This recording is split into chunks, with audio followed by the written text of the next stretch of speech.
What if I told you that our relentless march towards progress has led us down a path of forgetting? We live in a world of dazzling technology, of gleaming skyscrapers and instant global communication. But in our rush to build this future, have we carelessly discarded a past filled with profound wisdom? Look around at the concrete jungles we've built, the frantic pace of our lives.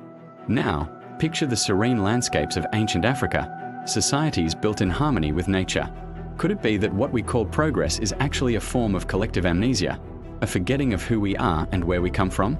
Let's journey back, not to a primitive past, but to a time of sophisticated understanding, a time of lost sciences. Consider the realm of medicine.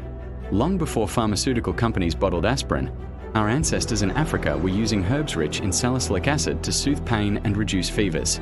Imagine a traditional healer, not in a sterile lab, but in the vibrant pharmacy of the natural world, selecting the exact leaf needed for a cure. This wasn't guesswork, it was precise science passed down through generations. And it wasn't just about plants. Think of Onesimus, an enslaved African man who, in the 18th century, introduced the concept of inoculation against smallpox to America, a practice he had learned back home.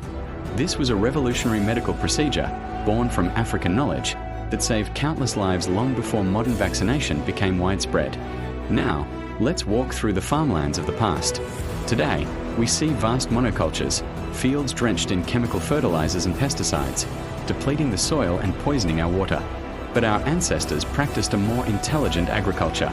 They used techniques like intercropping, planting different crops together in a symbiotic relationship that naturally repelled pests and enriched the soil. They developed agroforestry, integrating trees into their farms to provide shade, prevent erosion, and conserve precious water.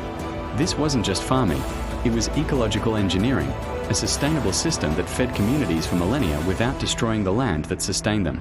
They understood that to take from the earth, you must also give back. And what about engineering and mathematics? The very foundations of modern science. In the heart of Africa, a small piece of bone was unearthed, marked with intricate notches. Known as the Ashango bone, this 20,000-year-old artifact is one of the world's oldest mathematical tools, a testament to a deep understanding of numbers and patterns. It whispers a story of a people who are not just surviving, but thinking, calculating, and exploring the abstract world of mathematics.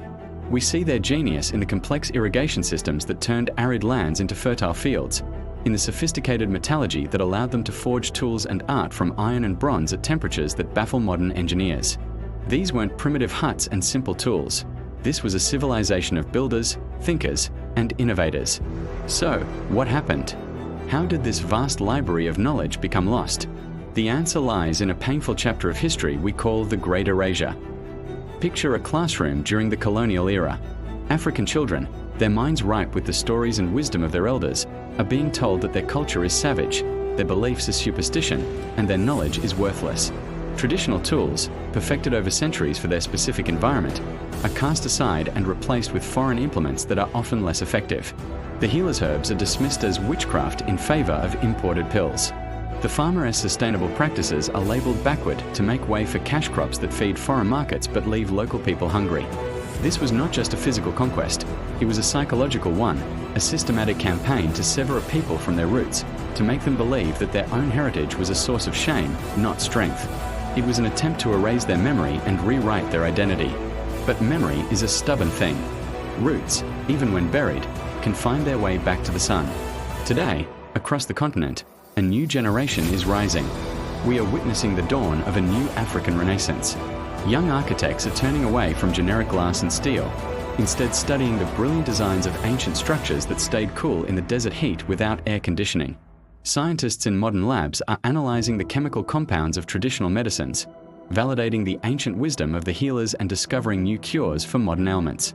Young farmers, armed with smartphones and scientific data, are returning to the sustainable practices of their ancestors, regenerating the soil and building food security for their communities. This isn't about going back to the past. It's about bringing the past forward. It's a movement of rediscovery, of reclaiming a stolen inheritance and adapting it for the 21st century. We stand at a critical crossroads. We have the opportunity to build a future that is not a pale imitation of the West, but a bold and original creation, uniquely African. The path forward lies in a powerful synthesis a weaving together of the very best of our ancestral wisdom with the most powerful tools of modern innovation. Imagine a future where our cities are designed with the ecological harmony of our ancient settlements, where our healthcare systems integrate the proven effectiveness of traditional medicine with the precision of modern science, and where our farms feed the world using the sustainable regenerative techniques that our ancestors perfected. This is not just a dream. This is the blueprint for a true Pan-African Renaissance. It is a call to action for every one of us to dig deep to learn our history, to honor our ancestors, and to use their wisdom as the foundation upon which we build a brighter, more prosperous and self-determined future for all.